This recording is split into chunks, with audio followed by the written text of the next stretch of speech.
Perkenalkan, nama saya Meli Tresia Brubangun, mahasiswa dari kampus Sari Mutiara, Indonesia.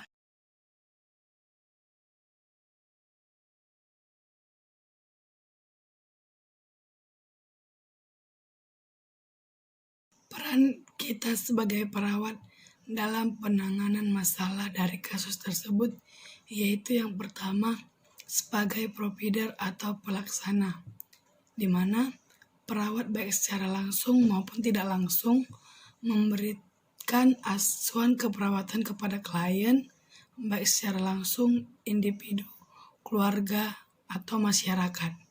Yang kedua, sebagai edukator atau pendidik. Perawat melakukan pendidikan kesehatan tentang nafza kepada pasien tersebut dan memberitahu kepada pasien dan memberitahu apa saja dampaknya bagi kesehatan. Yang ketiga, sebagai advokat.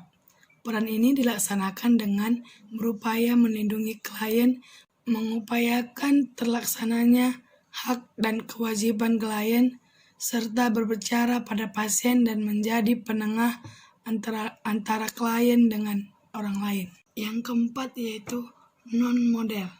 Dalam hal ini, perawat adalah sebagai contoh pola gaya hidup sehat pada pasien yang kecanduan nafza tersebut. Intervensi upaya penanggulangan penyalahgunaan nafza dapat dilakukan melalui beberapa cara, yaitu yang pertama, preventif atau pencegahan, yaitu untuk membentuk masyarakat yang mempunyai ketahanan dan kekebalan terhadap nafza. Pencegahan adalah lebih baik daripada pemberantasan. Pencegahan penyalahgunaan nafza dapat dilakukan dengan berbagai cara, seperti pembinaan dan pengawasan dalam keluarga. Yang kedua yaitu represif atau pendidikan, yaitu mendidik dan memberantas penyalahgunaan narkoba atau nafza melalui jalur hukum.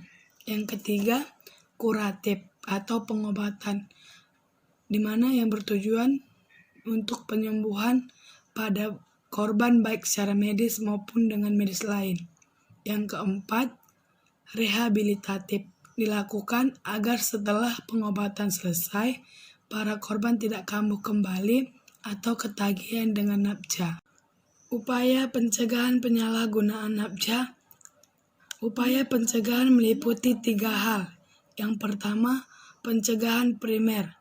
Pencegahan primer ini yaitu mengenali remaja risiko tinggi penyalahgunaan nafza dan melakukan intervensi.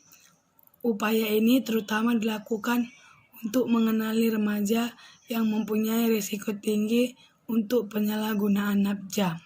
Yang kedua, pencegahan sekunder, mengobati dan intervensi agar tidak lagi menggunakan nafza. Selanjutnya yang ketiga, pencegahan tersier, yaitu merehabilitasi penyalahgunaan nafza. Intervensi strategi pertemuan klien. Yang pertama, mendiskusikan dampak penggunaan nafza bagi kesehatan, cara meningkatkan motivasi berhenti dan cara mengontrol keinginan. Yang kedua, melatih cara meningkatkan motivasi dan cara mengontrol keinginan. Yang ketiga, membuat jadwal latihan. Yang kedua yaitu represif atau pendidikan, yaitu mendidik dan memberantas penyalahgunaan narkoba atau nafza melalui jalur hukum. Yang ketiga, kuratif atau pengobatan, di mana yang bertujuan untuk penyembuhan pada korban baik secara medis maupun dengan medis lain. Yang keempat, rehabilitatif, dilakukan agar setelah pengobatan selesai, para korban tidak kambuh kembali atau ketagihan dengan nafza. Upaya pencegahan penyalahgunaan nafza. Upaya pencegahan meliputi 3 hal. Yang pertama, pencegahan primer. Pencegahan primer ini yaitu mengenali remaja risiko tinggi penyalahgunaan nafza dan melakukan intervensi.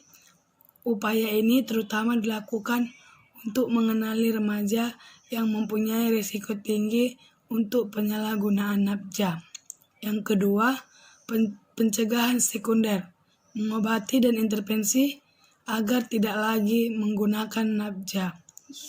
Selanjutnya yang ketiga, pencegahan tersier, yaitu merehabilitasi penyalahgunaan nafza. Intervensi strategi pertemuan klien.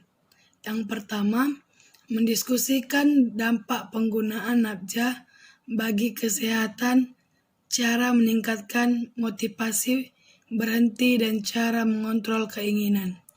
Yang kedua, melatih cara meningkatkan motivasi dan cara mengontrol keinginan. Yang ketiga, membuat jadwal latihan.